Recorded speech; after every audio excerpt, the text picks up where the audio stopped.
India द्वारा कश्मीर के division और आर्टिकल 370 को हटाना पूरी दुनिया में चर्चा का मुद्दा बना हुआ है।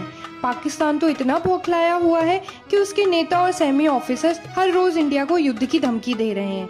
लेकिन क्या आपने नोटिस किया है कि उसका साथी देश चाइना कुछ छोटे मोटे बयान जारी करने के अलावा खुद को इस मामले से अलग किए हुए हैं, वो भी तब जब लद्दाख का एक बड़ा हिस्सा अक्साई चीन उसके कब्जे में है। ऐसा लगता है कि इंडिया के मुद्दे पर आकर चाइना की बोलती बंद हो जाती है, पर इसकी क्या वजह है जो चाइना अपने आप को इस पूरे मामले से बचाकर रखे हुए है। तो आइए आज जानते हैं वो 5 कारण जिसकी वजह से चाइना कभी भी इंडिया पर डायरेक्ट अटैक नहीं कर सकता है। पहली वजह, चाइना अपनी 40 साल की मेहनत को बर्बाद नहीं करना चाहता।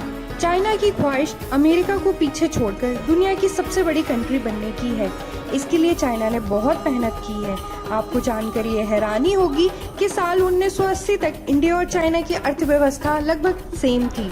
1980 के बाद चाइना अपने प्रमुख नेता डेंग जियाओपिंग के नेतृत्व में तरक्की की सीढ़ियां चढ़ने लगा।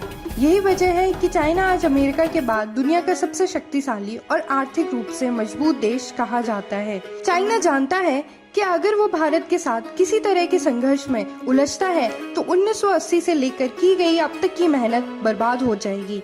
ये चाइना का इंडिया पर अटैक न करने का सबसे बड़ा कारण है। दूसरा, अपने पड़ोसियों का डर। दुनिया जानती है चाइना अपने देश की सीमा लगातार बढ़ाता जा रहा है, जिसकी वजह से उसके अपने पड़ोसी देश से उसके संबंध अच्छे नहीं हैं। इन देशों के साथ चाइना का सीमा विवाद हमेशा रहा है। आपको ये बता दूं कि चाइना की जमीन सीमाएं 14 देशों से मिलती हैं, जो कि हैं North Korea, Kazakhstan, Kyrgyzstan, Malaysia, Tajikistan, Afghanistan, Pakistan, रूस, Mongolia, South Korea, Myanmar, Nepal, Bhutan और इंडिया। इसमें से पाकिस्तान और नॉर्थ कोरिया को छोड़कर बाकी सभी देशों के साथ सीमा विवाद रहा है। अच्छी बात तो ये है कि इन सभी देशों के साथ इंडिया के संबंध काफी अच्छे हैं। आपको जानकर हैरानी होगी कि इसमें वियतनाम और फिलीपींस जैसे कई देशों ने इंडिया से ब्रह्मोस मिसाइल मंगाकर चाइना के खिलाफ तैनात भी कर रखी है।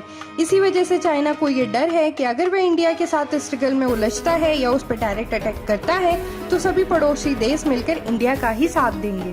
तीसरा कारण, चाइना का एक बड़ा मैन्युफैक्चरिंग हब होना। चाइना में दुनिया भर की फैक्ट्री हैं। आप जानते हैं कि चाइना एक बड़ी प्रोडक्शन कंट्री है। अपने देश में बना माल बड़ी क्वांटिटी में विदेशों में एक्सपोर्ट करता है और इसकी वजह से उसे दुनिया भर में अपना माल खपाने के लिए मार्केट चाहिए। चाइना लगातार प्रोडक्शन करता जा रहा है, उसे अपने माल बेचने के लिए नए मार्केट्स की तलाश होती है और इंडिया आज दुनिया का सबसे बड़ा उभरता हुआ मार्केट है और चाइना को इंडिया के मार्केट्स में असीम संभावनाएं नजर आती हैं। चाइना इंडिया का दूसरा सबसे बड़ा व्यापारिक भागीदार है। भारत से पार्टनरशिप करके चाइना हर साल लाखों करोड़ों युआन का मुनाफा कमाता है। युआन जो कि चाइना की करेंसी है। अगर चाइना इंडिया के साथ किसी भी संघर्ष में उलझता है तो चाइना को इस बड़े प्रॉफिट से हाथ धोना पड़ेगा और ये एक इसका सबसे बड़ा कारण है। नंबर 4, इंडिया का एक विशाल देश होना। चौथी अहम बात यह है कि इंडिया एक बहुत बड़ी पॉपुलेशन वाली कंट्री है। इस पर पूरी तरह से कब्जा करना नामुमकिन है। सदियों से इंडिया पर कब्जे करने की कोशिश होती आई है, लेकिन कोई भी विदेशी ताकत इंडिया पर पूरी तरह कब्जा नहीं कर पाई है। इंडिया को कोई ना कोई हिस्सा हमेशा इंडिपेंडेंट रहा है और अपनी फ्रीडम के लिए स्ट्रगल करता रहा है। चाइना भारत के इतिहास को जानता है। वह जानता है कि भारत की जनता कभी भी चाइना की सिटीजनशिप स्वीकार नहीं करेगी।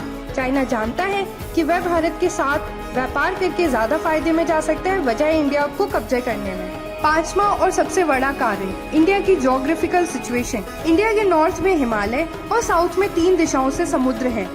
3 तरफ से समुद्र से घिरा भारत हिंद महासागर में नौसैनिक रूप से अजेय माना जाता है, मतलब उसे कोई हरा नहीं सकता है। भारतीय नौसेना को इस क्षेत्र में चुनौती देना दुनिया के किसी भी देश के लिए संभव नहीं है। अंडमान निकोबार आइलैंड समूह पर भारत के भारतीय सेना के तीनों अंगों को मजबूत नियंत्रण है। चाइना का व्यापारिक रास्ता भारतीय सेना और अड्डों के बिल्कुल पास से होकर गुजरता है। चाइना का पूरा एक्सपोर्ट का माल यहीं से होकर निकलता है। भारत चाइना के सबसे बड़े व्यापारिक मार्ग को बंद करके उसे कभी भी आर्थिक रूप से एक बड़ा झटका दे सकता है। मलक्का की खाड़ी से चाइना का 70% कारोबार होता है, इसलिए भारत मलक्का की खाड़ी से चाइना का व्यापार खत्म कर सकता है। इससे चाइना को होने वाली हर तरीके की सप्लाई बंद हो सकती है, जिसमें पेट्रोलियम मेटल्स भी शामिल हैं। और यही सबसे बड़ा कारण है कि जिससे चाइना कभी भी इंडिया के साथ डायरेक्ट अटैक नहीं करेगा और ना ही उसके साथ किसी भी संघर्ष में उलझेगा। दोस्तों, यही वो मेन 5 कारण हैं जिसकी वजह से चाइना के प्राइम मिनिस्टर हमेशा हमारे प्राइम मिनिस्टर से अच्छे संबंध बरकरार रखते हैं। पाकिस्तान के फेवर में भले ही चाइना कितने भी बयानबाजी कर ले, लेकिन वह जानता है कि भारत के साथ सीधे संघर्ष में उलझना उसके लिए बेहद खतरनाक साबित हो सकता है, क्योंकि ये जंग उसे तबाह कर देगी।